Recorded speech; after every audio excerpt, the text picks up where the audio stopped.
everyone, welcome to Studious IELTS. My name is Surinder Chaudhary. Well, in today's workshop, I am going to talk about IELTS writing task 1 academic, and in academic, we usually have to write different kinds of reports. So, today I'm going to target one specific type of task 1, that is line graph, because there are certain types of line graphs where you are supposed to write a report on certain data that has been depicted by this kind of image. Well, before we proceed to the understanding of how do we solve this, we have to have a look on the question first. What kind of questions appear in line graph question? Well, this is a preview how a line graph can be in front of you in form of examination. Uh, Before we understand it in detail, first of all, we have to read the question. What is it about? What does it depict for you?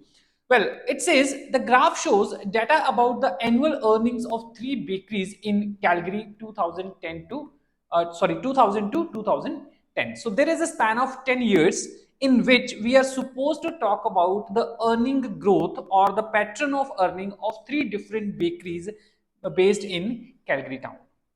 Well, what these bakeries are, it has been mentioned here in the image. Then years has already been mentioned here, and the entire progression is available in the image where it starts from 2000 to 2010.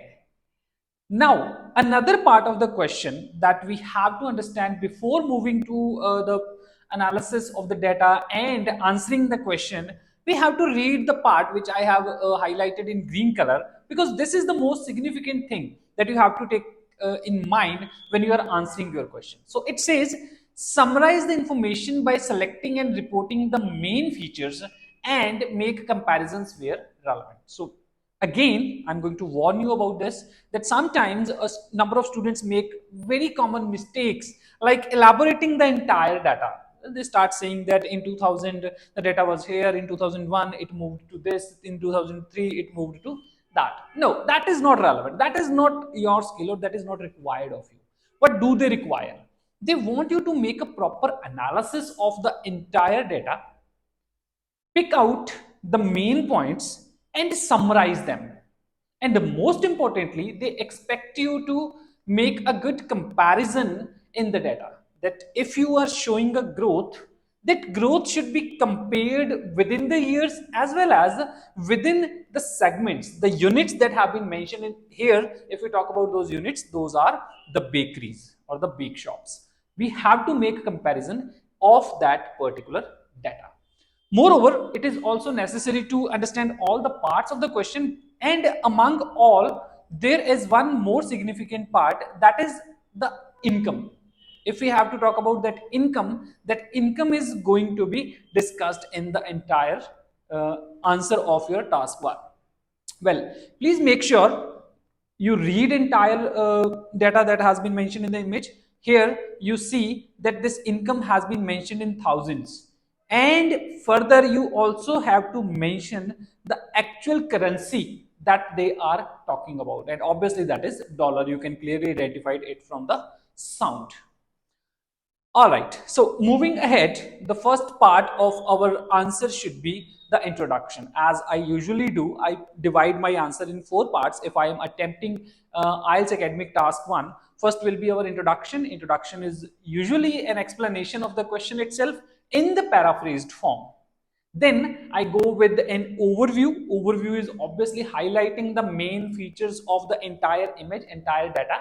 And further, I divide the description of entire data into 2 more paragraphs. One will be body paragraph 1, another will be body paragraph 2. So let's have a look. How do we do that? All right. So talking about introduction, as I told you, it is mandatory to paraphrase the entire question that we have witnessed in the question itself. So how do we do that?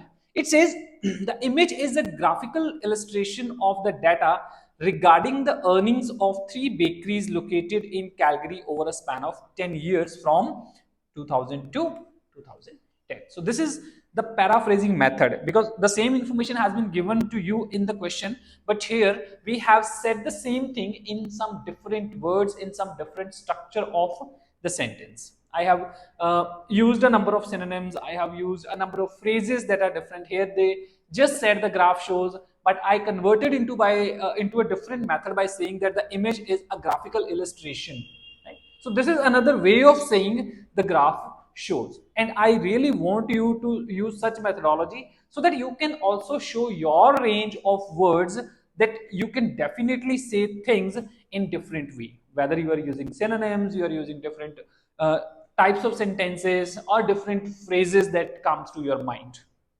Okay, further we can add another thing to the introduction, that we are supposed to tell what it highlights, or we may do that because it is going to extend our introduction a little.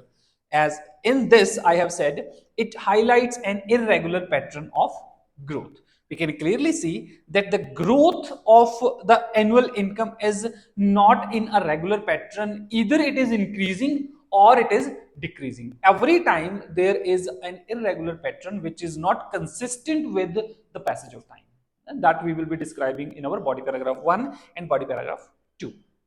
Okay, second part, as I always suggest that overview should come after the introduction. If you do that, you are making a good abstract of your entire report, because you are giving those key points which you are going to elaborate in your body paragraphs. Well, how do we do that? Let's have a look. Okay, so we will start looking from an overall perspective. If we have a good look on overall perspective of this image, what do we get out of it? There was a significant upward trajectory in the revenue of both Bolo Bakery and uh, Amandine Bakery. There is spelling error here, so it is bakery, of course. Oh, sorry, it is Bakery itself. The name they have mentioned here, it is Bolo Bakery. Okay.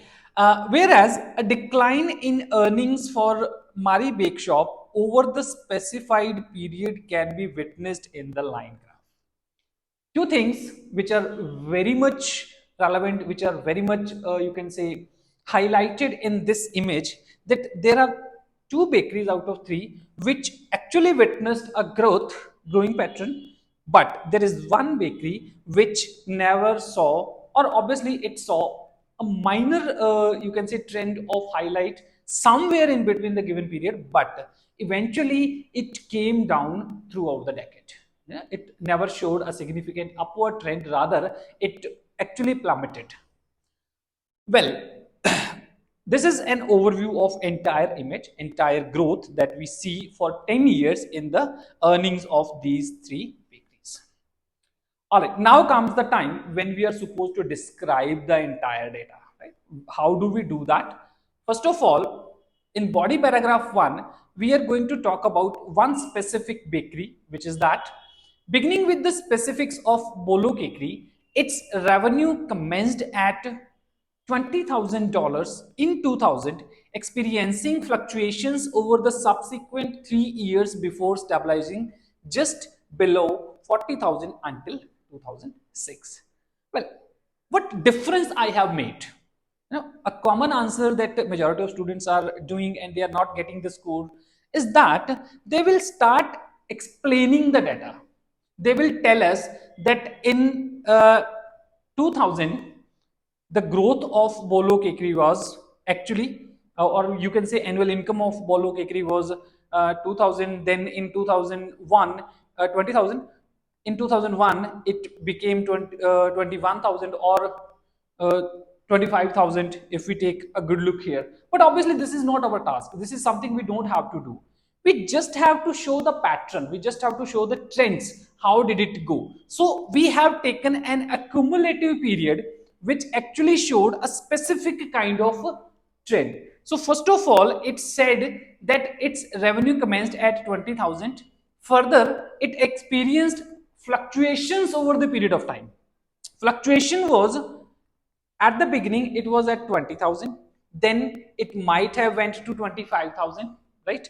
Then further it also came down in the next year, but then it rose again. So this is fluctuation that we know, right? But then it stabilized as well. So these are the trends we have to mention to showcase how do we analyze the data. We don't have to write down the data itself, that this became this became that. No, no, no. You just have to tell the trend, and the trend is this: that initially it showed some hike, then it fluctuated, then it stabilized until 2006. And you can clearly see in 2006 it was at the same point, almost same point at which it was in 2003. So this is the stabilizing trend in these incomes. Okay, further going, subsequently, there was a significant increase culminating at approximately $65,000 by 2010. And you can see that after 2006, the trends changed and it went upwards. It showed an increasing trend. That's what we are supposed to mention here. So this is the comparison of the growth of Bolo Kekri, which actually showed fluctuation, stabilizing trend, and increasing trend. And we have highlighted all these three. Moving ahead, if we talk about Amandine Bakery, right? It followed a comparable pattern. Comparable in the sense, it was also like in increasing way. Right? If we talk about Bolo Kekri, it showed an uprise trend. And similarly, if we talk about another one, that is Amandine, which has been shown by a green line, it also showed stabilizing as well as increasing trend. How do we elaborate that? Let's see. After remaining steady around $55,000 during the initial half of the decade, obviously we are talking about 5 years here, so it is important that you don't have to say years every time.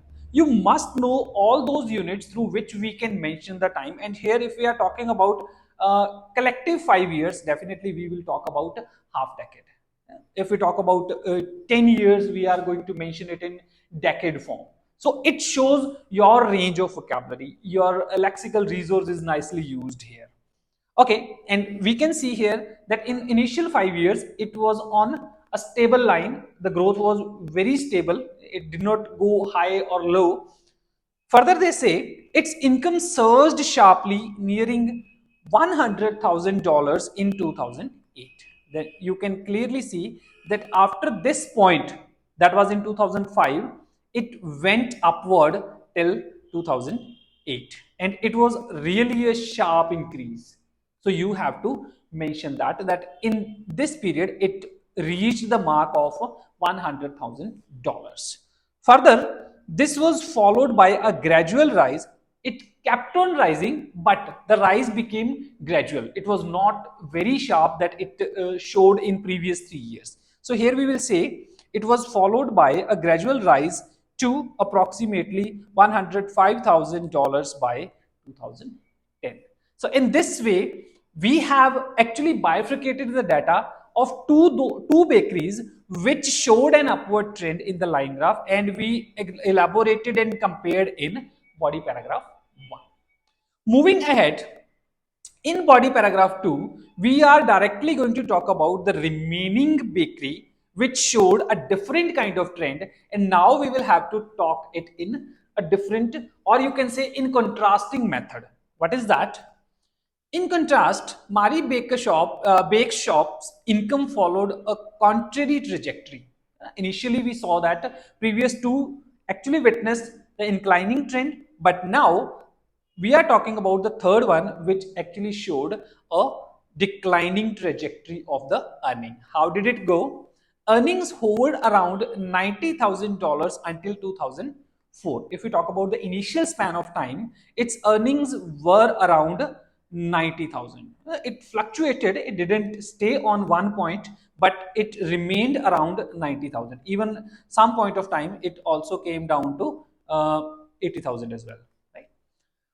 Okay, going ahead, after which they experienced a notable decline, plummeting to slightly over $40,000 in 2008. So now you can clearly see that after this mark, which is shown in 2004, after this mark, it came down very sharply, and by the time it reaches 2008, it came very close to the mark of $40,000 in annual income earning. Right? So in this way, it came further down. However, then obviously you can see that after 2008, it neither rose nor came down. So how do we say that? However, the figure stabilized in the final 2 years of the period.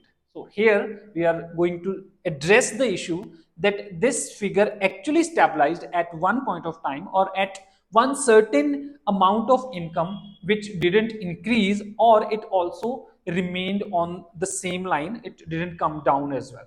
So this is how we are supposed to talk about these progresses, whether it is in inclining trend or it is in declining trend, but we have to make a good comparison of it and we have to make analysis of it.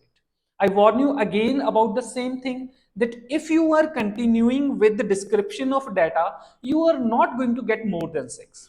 You have to run your brains, you have to make certain comparisons, and you will have to make those analysis. And through those analysis, you are going to get good scores in your writing task 1. So before we wind this up, I have the entire answer in front of you, which we have taken out of the entire workshop, and you can take a good screenshot of it, and you will be able to refer to it when you are practicing your own task 1, and it is going to be very handy for you. Well, hopefully it was a fruitful workshop for you, and you got many methodologies to solve your IELTS writing task 1 in line graph. If you want to know more about IELTS and different segments of IELTS, our contact details are on screen. We are available in IELTS training in online as well as on offline method. Also, we provide visa counseling. So if you have any queries related to that, you can